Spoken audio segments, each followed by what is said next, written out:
সরকারি চাকরি প্রত্যাশী ভাই বোনদের জন্য মূলত সুখবর বন্ধুরা।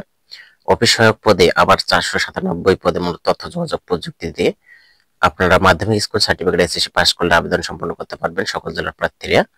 এবং আবেদনের যে যোগ্যতা, আবেদনের বয়স এবং আবেদন কিভাবে করবেন, আবেদন ফি, আবেদনের সময়সীমা আমি সম্পূর্ণ এই সার্কুলারে তুলে ধরার চেষ্টা করব। তো চলুন কথা না বাড়িয়ে আমরা মূল আলোচনা শুরু করি।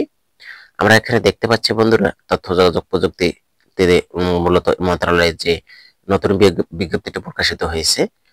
পদের নাম দেখতে পাচ্ছি অফিস সহায়ক, গ্রেড 20 হিসেবে বেতন প্রদান করবে। পদের সংখ্যা দেখতে পাচ্ছি 497। আপনি যদি এসএসসি পাস করেন তাহলে আপনি আবেদন সম্পন্ন করতে পারবেন, তবে সকল জেলার প্রার্থী আবেদন সম্পন্ন করতে পারবেন। বয়স আমরা দেখতে পাচ্ছি 18/8/2025 তারিখের মধ্যে 18 থেকে 32-এর মধ্যে হতে হবে।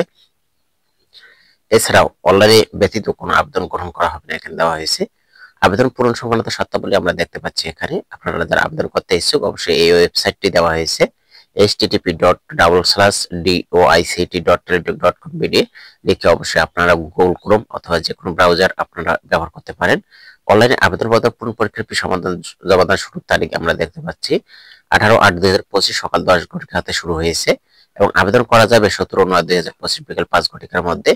আবেদন সম্পন্ন করার পর অবশ্যই আপনাকে 72 ঘন্টার মধ্যে পেমেন্ট সম্পন্ন করতে হবে। মাত্র 56 টাকা ফি প্রদান করতে হবে বন্ধুরা। আপনারা যারা আবেদন করতে ইচ্ছুক অবশ্যই অল্প টাকার মধ্যে আবেদন সম্পন্ন করে ফেলবেন সময়ের আগে। এছাড়াও অনলাইনে আবেদন জমা দেওয়ার সময় অবশ্যই আপনার রঙিন ছবি লাগবে। রঙিন ছবির সাইজ 300x300 পিক্সেল এবং স্বাক্ষর হতে হবে 379 পিক্সেলের মধ্যে।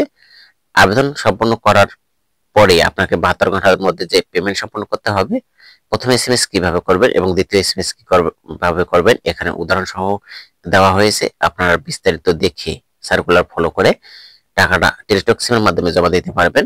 এই ছিল মূলত তথ্য যোগাযোগ প্রযুক্তি 497 পদে যে অফিস সহায়ক পদে সার্কুলারটি প্রকাশিত হয়েছে বন্ধুরা।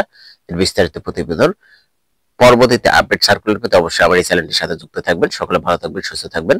ধন্যবাদ।